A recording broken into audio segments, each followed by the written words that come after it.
Well, we know the past, but can we predict the future? With that, we welcome in Ben Heisler from KC Sports Network, host of the Benny and the Bets, good name, podcast. We'll get to the Super Bowl 58 odds, but let's start with the regular season, you know, chronological and all. The Chiefs' projected win total, 11.5. So how does that number strike you? The 11.5, Scott, it feels like anytime you're looking at a public play, you want to go the under.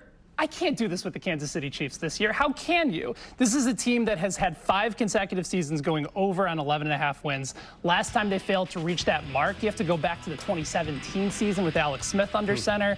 And this is also a team that opened at this number, but it's very juiced to the over. So what that means is that there's a lot of money already coming in on that number. You hate to go with the public, Scott, but in this case, they've given you all the reasons to make sure that you ride with them. So it's a public play, but I got to go over here. 5 straight years over. That would seem to be an indication that perhaps Vegas hasn't quite gotten on board with how good this team is in the regular season. All right, let's go to the Super Bowl. We got the odds now at Chiefs plus 600. Yeah. And if they start the season, say, 4-0, those odds are going to get worse for the better. So is the time to jump now? Most cases, Scott, I would say you'd probably want to wait. In this particular situation, I think you do have to jump on Kansas City early. Yes, they're the favorites, and normally you hate jumping on the favorites. You want to take one of those big underdogs. But this is a situation for Kansas City where they're 68-16 straight up as a favorite. They've won 81% of their games as a favorite, including 15-2 in 2022. Normally, there have been some seasons where they start off a little bit slow, get going in the second half. But as far as the Kansas City Chiefs are concerned, it's a first-half schedule that actually looks pretty favorable, Scott. So I'll say based off of this projection for where they are, they could be 6-3, they could be 7-2 by the time the bye week rolls around. I think you have to jump on them because I think that number is only going to go down as the season continues. And they are the preseason favorites, Yes, correct? They are, at plus 600. All right, so at least Vegas has gotten that right. Right.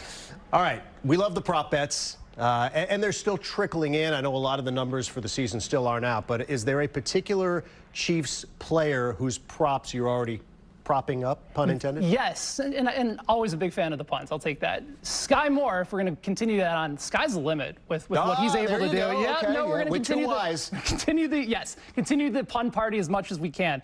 The yardage prop for Sky Moore is still to be determined, but a great note from Scott Barrett, who is a great fantasy analyst, that the Chiefs actually led the NFL in slot receiver receiving yards by nearly 300 yards over the number 2 team, the Minnesota Vikings. Wow. They're dealing with no Juju Smith-Schuster, no McCole Hardman this year, so those 300-plus slot routes have to go to somebody. That somebody's most likely going to be Sky Moore.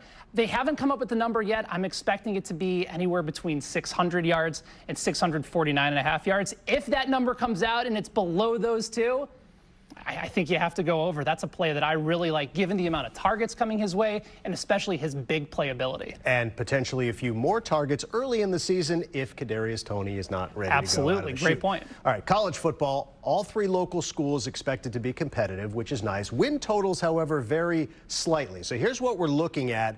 KU projected to win 6 games. Mizzou 6.5. K-State 7.5, which is juiced to the over. Yes. So who do you like here?